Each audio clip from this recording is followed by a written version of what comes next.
चैतन्य महाप्रभु के जीवन से एक बड़ी ही मज़ेदार घटना है। चैतन्य महाप्रभु अपने कीर्तन में व्यस्त रहते, अपने परमात्मा के प्रेम में खोए रहते। वो एक महान भक्त रहे हैं। एक बार उनके गांव में एक बड़ा योगी आया जो लोगों को ध्यान सिखाया करता था। जब चैतन्य महाप्रभु ने सुना कि कोई योगी ध्यान सिखाने आया है गांव में, उन्होंने सोचा कि वे भी वहां जाकर ध्यान सीखें और वो उस योगी के पास ध्यान सीखने चले गए। जब चैतन्य वहाँ पहुँचे तो वह योगी लोगों को ध्यान सिखा रहा था, पर चैतन्य को देखते ही वो योगी चैतन्य के चरणों में गिर पड़ा। चैतन्य ने कहा, ये तुम क्या कर रहे हो?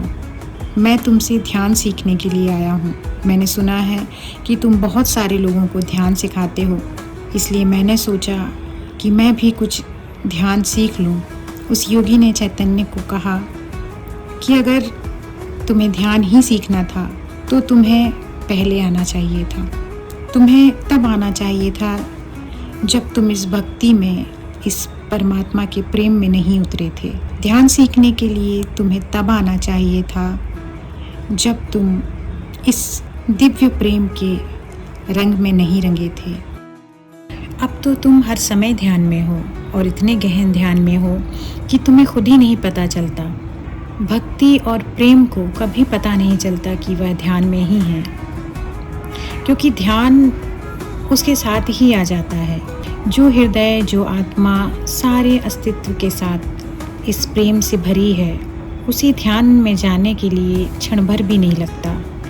उसे ख्याल आ जाए कि ध्यान करना है और ध्यान हो जाता है, क्योंकि वो किसी के साथ संघर्ष नहीं करती, किसी का विरोध नहीं करती। उसने अपना लिया है इस पूरी कायनात को, वैसा का वैसा जैसी ये है। तो कोई टकराव नहीं रहता, कोई द्वंद्व नहीं रहता, और उसका जो इस परमात्मा से प्रेम है वो उसे कब ध्यान में उतार देता है उसे खुद भी नहीं पता चलता। इसलिए प्रेम मार्ग के जो भक्त हैं, जो उस परमात्मा के प्रेमी हैं, वो तो यहाँ तक कहते हैं कि क्या ध्यान, क्या योग, क्या करना है इन चीज़ों का।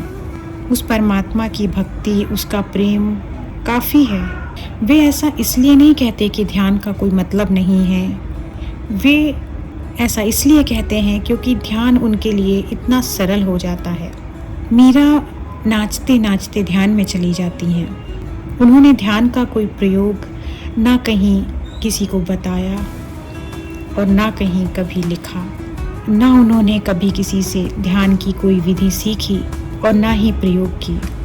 पर यह इतना सहज ध्यान था कि जब वो उस प्रेम में डूबती और नाचती, वो स्वतः ध्यान में चली जाती थी। उसी तरह चैतन्य महाप्रभु भी अपने कीर्तन में जब सुध बुध खोकर अपने परम पिता को पुकारते थे तो वो ध्यान में चले जाते थे और उन्हें कभी पता ही नहीं चला कि वो ध्यान में हैं।